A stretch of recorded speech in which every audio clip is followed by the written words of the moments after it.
اعوذ باللہ من الشیطان الرجیم بسم اللہ الرحمن الرحیم السلام علیکم ورحمۃ اللہ وبرکاتہ۔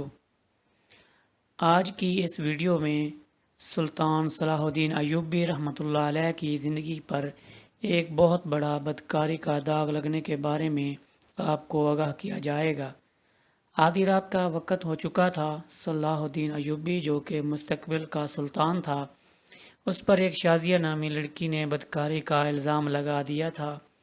قاضی ابن ارسون جو کہ سلطان صلاح الدین ایوبی کا استاد بھی تھا، صبح اس مقدمے کو سننے والا تھا۔ یہ الزام ایک عام انسان پر نہیں بلکہ ایک باصلاحیت اور باکردار انسان نظم الدین ایوب کے بیٹے سلطان صلاح الدین ایوبی رحمۃ اللہ علیہ پر ایک لڑکی نے لگایا تھا۔ قاضی ابن ارسون بہت پریشان تھا کہ اگر میرے شاگرد پر لگایا گیا الزام سچ ثابت ہو گیا تو میری ساری زندگی کی تعلیم اور دی گئی تربیت پر پانی پھر جائے گا۔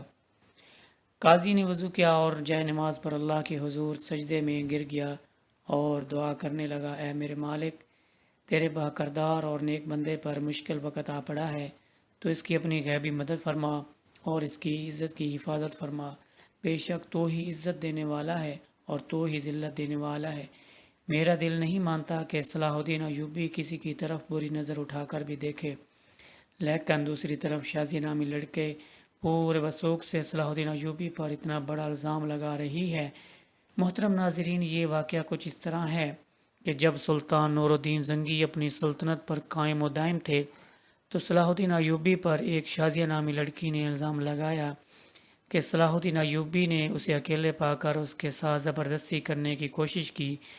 تمام لوگ حیران تھے کہ صلاح الدین ایوبی اس طرح کا کام کر سکتا ہے۔ کیا کسی کو یقین نہیں آتا تھا؟ کوئی کچھ بات کرتا اور کوئی کچھ بات کرتا۔ اگلی صبح سلطان نور الدین زنگی کی موجودگی میں قاضی ابن ارسون نے یہ مقدمہ سننا تھا اور صلاح الدین ایوبی پر فرد جرم عائد ہونے کے بعد سزا سنائی جانی تھی۔ صلاح الدین ایوبی رحمۃ اللہ علیہ رات کو ساری رات بخار میں تڑپتا رہا اور اللہ سے دعا کرتا رہا، اے میرے مالک، تو ہی میری مدد فرما، تو ہی بہتر جانتا ہے، تو ہی سب سے سچا ہے، بے شک میری مدد کرنے والا صرف تو ہی ہے۔ صبح کا وقت ہوا تو صلاح الدین ایوبی کا بخار بہت زیادہ تھا۔ سلطان صلاح الدین ایوبی نے وضو کیا اور نماز کے لیے کھڑے ہو گئے۔ نماز ختم کرنے کے بعد اللہ کے حضور سجدے میں گر کر دعا مانگی اور کہا، اے میرے مالک، تو ہی میری عزت رکھنا۔ وہ دن نظم الدین ایوب خاندان کے لیے بہت ہی عجیب دن تھا۔ لوگ بڑی بے تابی سے اس لمحے کا انتظار کر رہے تھے کہ جب سلطان نور الدین زنگی کی موجودگی میں قاضی ابن ارسون اس مقدمے کو سنیں گے اور صلاح الدین ایوبی کے ساتھ کیا ہونے والا ہے، کیونکہ اس وقت بھی کچھ لوگ نور الدین زنگی کے خلاف تھے جبکہ کچھ لوگ نور الدین زنگی کے ساتھ تھے، اس لیے لوگوں کے ذہن میں مختلف سوالات تھے۔ سورج طلوع ہو چکا تھا۔ سلطان نور الدین زنگی اپنے دربار میں آ چکا تھا اور اس کے بائیں جانب قاضی ابن ارسون کا تخت تھا اور نیچے صلاح الدین ایوبی ہاتھ باندھے کھڑا تھا۔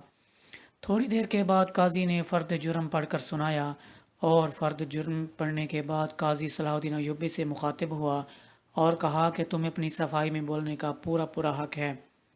قاضی کی بات ختم ہوتے ہی صلاح الدین ایوبی رحمۃ اللہ علیہ نے قاضی سے مخاطب ہوئے کہا، قاضی صاحب، جس لڑکی کو میں نے دیکھا تک نہیں، اس کے ساتھ کچھ برا کرنے کے بارے میں سوچ بھی کیسے سکتا ہوں؟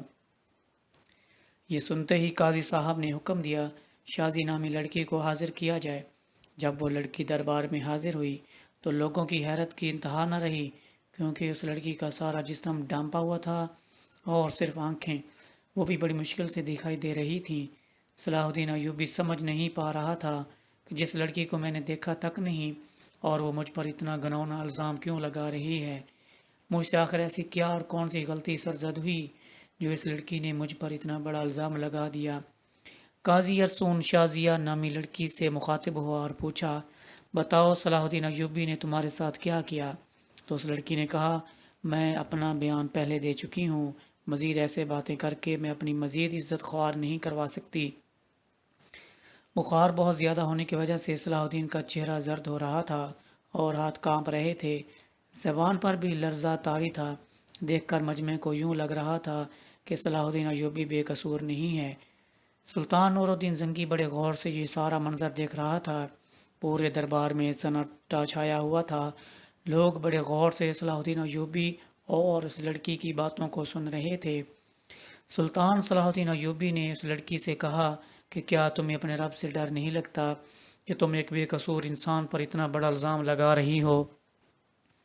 لوگ سمجھ رہے تھے کہ سلطان نور الدین کا بھتیجا ہونے کی وجہ سے سلطان ایوبی اگر مجرم قرار بھی دیا گیا تو سزا سے بچ جائے گا۔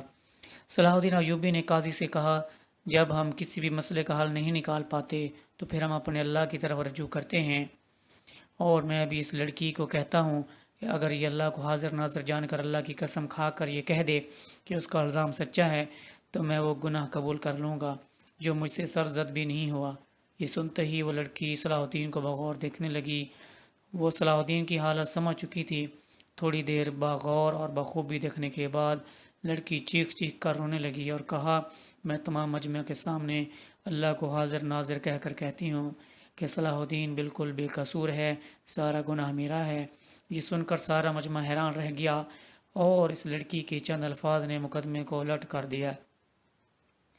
اتنے میں سلطان نور الدین زنگی دہشت سے اپنی کرسی سے اٹھا اور اس لڑکی کو کہا، کیا تمہیں پتہ ہے کہ الزام تراشی کی تمہیں کتنی بڑی سزا مل سکتی ہے؟ تو اس نے کہا، ہاں مجھے معلوم ہے کہ اس کی مجھے کتنی بڑی سزا ملے گی۔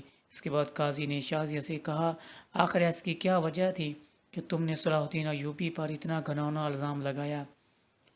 تو لڑکی نے اپنی آنکھیں جھکا لیں، لیکن جب سلطان نور الدین زنگی رحمۃ اللہ علیہ نے لڑکی کی طرف دیکھا تو اس نے کہا، اے میرے سلطان، میں جانتی ہوں کہ مجھ سے بہت بڑا گناہ ہو گیا ہے، شاید جس کی تلافی بھی ناممکن ہو، کیونکہ جو داغ صلاح الدین ایوبی رحمۃ اللہ علیہ کے کردار پر لگا وہ شاید میں چاہتے ہوئے بھی نہ مٹا سکوں، لیکن یہ سب کرنے کے لیے میں مجبور تھی۔